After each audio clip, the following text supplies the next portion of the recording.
Hello everyone and welcome to Cinderful Gaming. I hope you're all doing well, I hope you're all staying safe, and most of all, I hope you're all fighting that war against the Grey.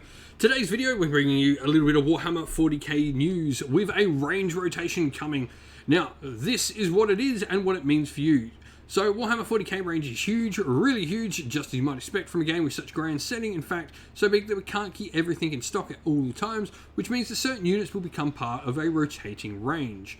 What is a rotating range, you ask? Well, fans of Middle-earth strategy battle game will be used with the concept of a rotating range. At certain points, certain miniature kits are removed from circulation for a period to return at a later date.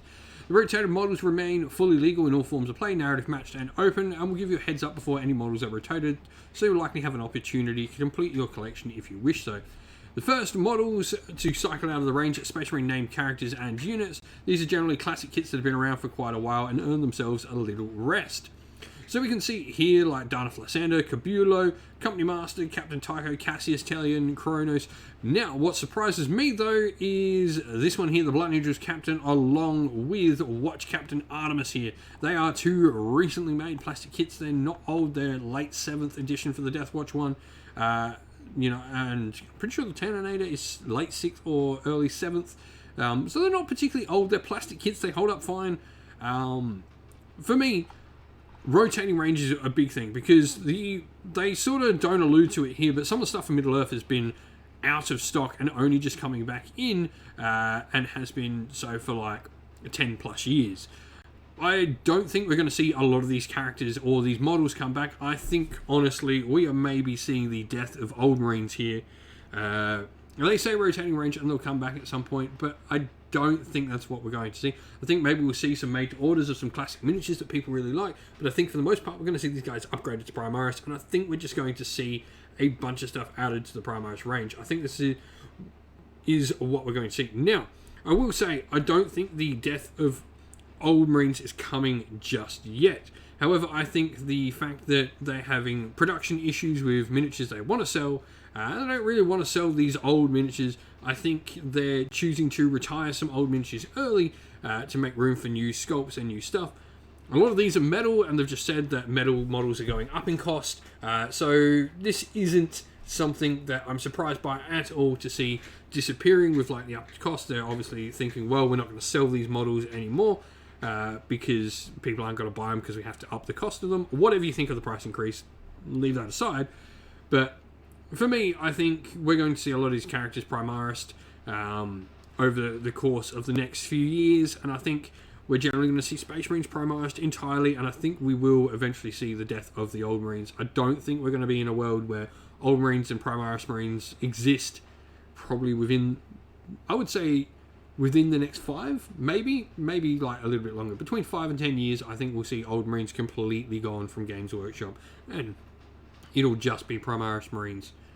But this is interesting. Like I said, they've said Middle-earth people are familiar with it. Some of those Middle-earth models have been out of stock for like a long time, and some of them have got updated sculpts and never come back. Like we've got updated Airmere and Theodens and stuff like that, and we never saw the old ones come back, even though they might have.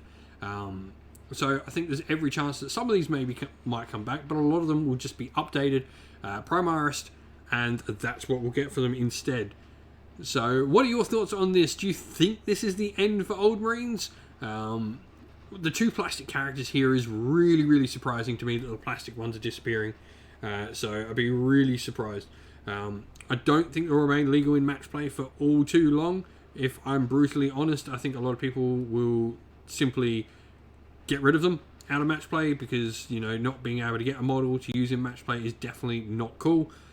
It means it's not available to everyone, and we've got a unit in here in the Tyrannic War Veterans as well. But yeah, I think the community will pretty much just knock these models out of match play, or at least the tournament scene. Be interested to hear what you all think on this. I'd love to have some opinions, but I think this is the first sign of old Marines potentially being on the way out. Well, that's it for the video. We hope you enjoyed watching. If you did, please don't forget to leave a like and subscribe to the channel. If you'd like to come chat more with me and other members of our little fine community here at Cinderful Gaming, you can do so by following the link in the video's description to our Discord server. Lastly, if you'd like to help support the channel more, you can do so by following the links to either our Patreon or YouTube members down in the description of the video. It goes a massive way to helping the channel continue to produce the content that it does. We'd like to give a special shout out to all our patrons and YouTube members, so a special thank you to our Patreons: Christian Weir, James Soren, Greenskins Gaming, AJC, Kenny Lowell, Outer and Shot First, Andrew Bowen, Nathan Fee, The Rising Ape, Cure Dynamic, Agu, Anthony B, Anton Nilsson, JJ Austrian, Average Wargamer, Domir, Mark Harvey, James Cater, and Samuel. And a shout out to our YouTube members: Green Roots Gaming, Kenton Young, Chris Wallace, Ronya, Vinny, Lochloric, The Johnny84, David Ellsworth, Revenar, Wolfric Nick, Broken Chef, Sean Scott, and Ariana Edwards. Finally, a last special shout out to Lady Witchfox Art, who does all the amazing artwork for the channel that you see pictured here, and to Xmorphic, who does all the amazing background work on our Discord server for us. Thank you both, you do amazing work. That's it though. Please don't forget to leave a like and subscribe. Once again, stay safe, stay well, and most of all, keep fighting that war against the grey. Ciao for now.